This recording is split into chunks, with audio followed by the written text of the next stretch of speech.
ہمیں یہ لگ رہا ہے کہ پاکستان کے جو صحافی ہیں ان کو اب جرنلزم چھوڑ کے کہا جا رہا ہے تم کرنلزم کرو.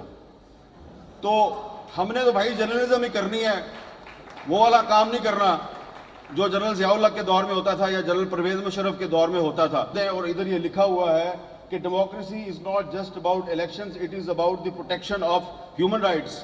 تو مجھے آپ یہ بتائیں کہ جس ملک کی عدالتوں کے جج اپنے لیے انصاف مانگنے کے لیے فریادیں کر رہے ہیں, وہ ہیومن رائٹس کو کیسے پروٹیکٹ کریں گے؟ اور صرف جج صاحبان جو ہے وہ پروٹیکشن نہیں مانگ رہے, اپنی آزادی کا تحفظ نہیں مانگ رہے, ہر کوئی جو ہے وہ اپنا تحفظ مانگ رہا ہے. اور یہ سچویشن صرف پاکستان میں نہیں ہے, یہ اس پورے ریجن میں اس وقت یہی صورتحال ہے. انڈیا کی صورتحال بھی کوئی مختلف نہیں ہے, سری لنکا کی صورتحال بھی کوئی مختلف نہیں ہے, بنگلہ دیش کی صورتحال بھی کوئی مختلف نہیں ہے. لیکن ہم بات کر رہے ہیں پاکستان میں, پاکستان کے بارے میں. تو یہاں پر اس وقت جس آئین کی بالادستی کی یہاں پہ بات ہو رہی ہے, یہ آپ کو ماننا پڑے گا, مانو یا نہ مانو. آئین پاکستان کو یہاں پر تقریباً غیر مؤثر کر دیا گیا ہے. آپ جس آئین کے تحفظ کی بات کر رہے ہیں وہ پہلے سے غیر محفوظ ہے. اس کی وائلیشن صرف غیر سیاسی لوگ نہیں کرتے, سیاسی لوگ بھی کرتے ہیں. اور اب پاکستان کا میڈیا, ہم جیسے لوگ جو کہتے تھے جی کہ آئین اگر اس پہ عمل درآمد ہو تو سارے مسئلے حل ہو جائیں گے, اب ہمیں لگتا ہے کہ آئین تو خود تحفظ مانگ رہا ہے. اور کیونکہ میں صحافی ہوں تو میں تو صحافیوں کی بات کروں گا. جتنے غیر محفوظ پاکستان کے صحافی اس دور میں ہیں, کبھی نہیں تھے اس سے پہلے. آپ دیکھیں کہ اس ملک کی سپریم کورٹ نے ایک صحافی ارشد شریف کے قتل پر از خود نوٹس لیا. کیا ہوا؟ سپریم کورٹ کے چیف جسٹس نے از خود نوٹس لیا, کچھ بھی نہیں ہوا. ایک انکوائری ٹیم کینیا بھیجی, واپس آئی, کچھ نہیں ہوا. پھر ایک اور جے آئی ٹی بنی, اس نے لوگوں سے بیانات لیے, کچھ نہیں ہوا. تو ہمیں یہ لگ رہا ہے کہ پاکستان کے جو صحافی ہیں ان کو اب جرنلزم چھوڑ کے کہا جا رہا ہے تم کرنلزم کرو. تو ہم نے تو بھائی جرنلزم ہی کرنی ہے, وہ والا کام نہیں کرنا جو جنرل ضیاء الحق کے دور میں ہوتا تھا یا جنرل پرویز مشرف کے دور میں ہوتا تھا. تو اس لیے ابھی جب میں آ رہا تھا تو آنے سے پہلے, کیونکہ کل رات کو آپ نے دیکھا ٹی وی چینلز پہ ایک سینیٹر صاحب نے کہا کہ میں تو جناب 1.5 سال سے کہہ رہا ہوں کہ مجھے کوئی عدالت بلائے تو میں بتاؤں گا کہ ارشد شریف کو کس نے مارا. تو میں نے پھر آج آتے ہوئے اسلام آباد ہائی کورٹ میں پٹیشن دائر کر دی ہے کہ ایک جوڈیشل کمیشن بنائیں, اور جس کسی کے پاس بھی کوئی انفارمیشن ہے کہ ارشد شریف کو کس نے مارا وہ اس کمیشن کے سامنے آگے بتائے. تو اب دیکھتے ہیں کہ ارشد شریف کا جو قتل ہے اس کا کوئی ذمہ دار جو ہے وہ سامنے آتا یا نہیں آتا. اور دوسری بات یہ ہے کہ یہاں پہ آگے تقریریں کرنا بڑا آسان ہے, لیکن یہ جو لوگ یہ کانفرنس آرگنائز کرتے ہیں ان کے مسائل کو بھی سمجھیں. میں ان کے مسائل میں اضافہ نہیں کرنا چاہتا, اس لیے کہ دھواں دار تقریر کر کے ہم تو چلے جائیں گے اور انہوں نے یہیں پہ رہنا, اگلے سال پھر کانفرنس کرنی ہے. تو وہ ثناء اللہ بلوچ صاحب کہہ رہے تھے نا کہ آپ ایک کانفرنس نہ کیا کریں, 2 یا 3 کیا کریں. تو آپ بھی پہلے صرف ایک پارٹی نہیں, جن پارٹیوں کے لیڈروں نے یہاں پہ آ کے تقریریں کی ہیں وہ اپنی اپنی پارٹیوں سے 2 یا 3 ان لوگوں کو نکالیں اور پھر اگلے سال آئیں. تو اس لیے ہم نے اب یہ فیصلہ کیا ہے کہ ہمیں تقسیم کر دیا گیا ہے, ہم ایک دوسرے پہ اعتماد نہیں کرتے. ارشد شریف کا جو قتل کا مقدمہ ہے اس کو ہم ٹیک اپ کرنے میں, اس پر کوئی تحریک چلانے میں کامیاب نہیں ہوئے. لہذا ہم نے اب فیصلہ کیا ہے کہ اب کسی اور کے پاس نہیں جانا. اب ہم جو آپ لوگ کہتے ہیں نا یہ ٹی وی اینکر جو ہیں یہ بات کیوں نہیں کرتے, ٹی وی اینکر نے وہ بات کیوں نہیں کی, تو آپ کو تو پتہ ہے بھائی ہم تو پالیسی میکر نہیں ہیں, چینل کسی اور کا ہے, ہم تو اس میں بیٹھ کے بات کر رہے ہوتے ہیں. تو اگر وہ ہمیں آفر کر دیں تو ہم کیا کر سکتے ہیں. تو اس لیے اب ہم نے فیصلہ کیا ہے کہ ٹی وی اینکرز کا ایک ایکشن فورم بنایا جائے گا, اور جس ٹی وی اینکرز کو کہیں سے کوئی کال آئے گی یا اس کو ڈکٹیشن دے گی اس کی اپنی مینجمنٹ یا کوئی باہر سے, تو ہم لوگ جو ہے وہ پبلک میں آ کے آپ کو بتایا کریں گے. تو اس کے علاوہ ہم کچھ نہیں کر سکتے. ٹھیک ہے, وطی اللہ جان صاحب کھڑے ہو گئے ہیں, لہذا میں اپنی سیٹ پہ واپس جا رہا ہوں. جہانگیر کانفرنس میں سارے یہاں پہ موجود ہیں, اور ادھر یہ لکھا ہوا ہے کہ democracy is not just about elections, it is about the protection of human rights. تو مجھے آپ یہ بتائیں کہ جس ملک کی عدالتوں کے جج اپنے لیے انصاف مانگنے کے لیے فریادیں کر رہے ہیں، وہ ہیومن رائٹس کو کیسے پروٹیکٹ کریں گے؟ اور صرف جج صاحبان جو ہے وہ پروٹیکشن نہیں مانگ رہے، اپنی آزادی کا تحفظ نہیں مانگ رہے، ہر کوئی جو ہے وہ اپنا تحفظ مانگ رہا ہے.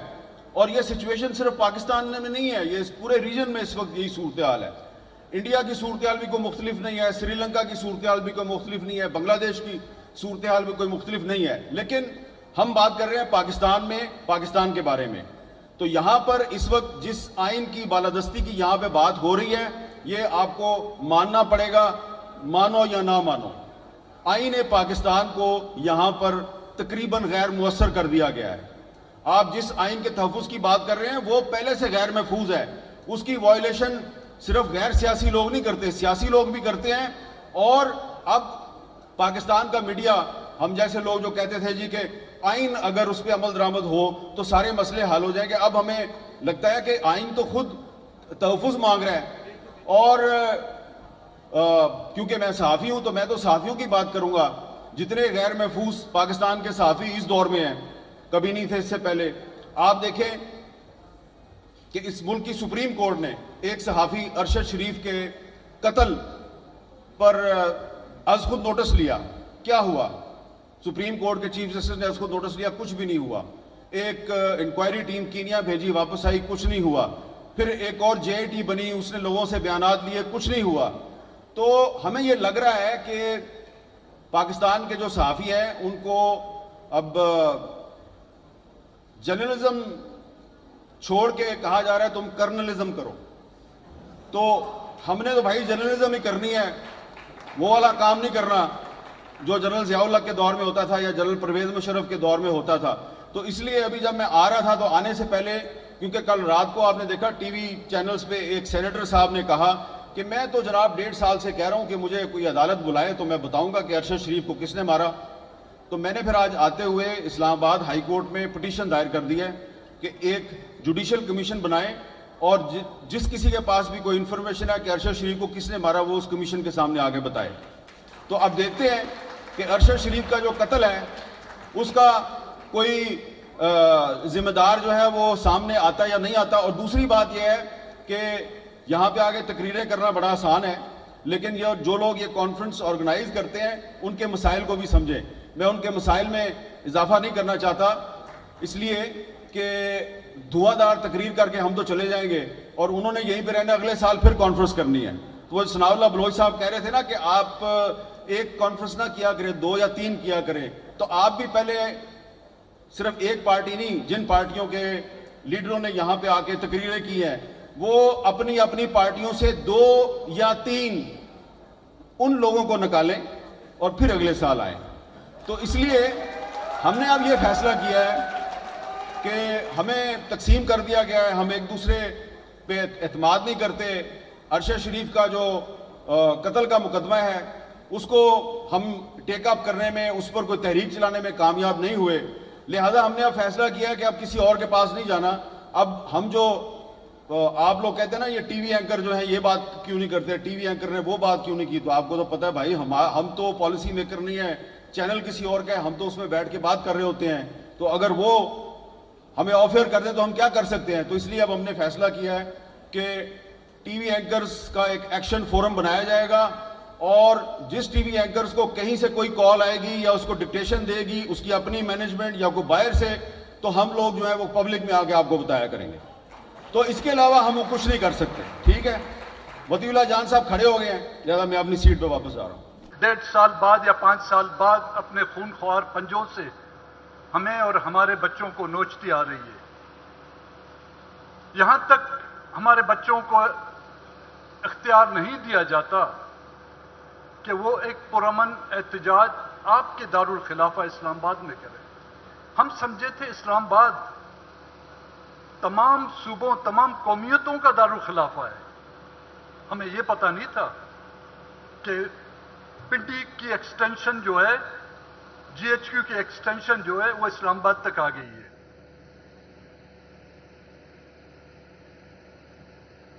منتخب حکومتیں، ہم نے کئی منتخب حکومتیں دیکھی ہیں، وزراء اعظم بھی ہم نے دیکھے ہیں. جب ملک کا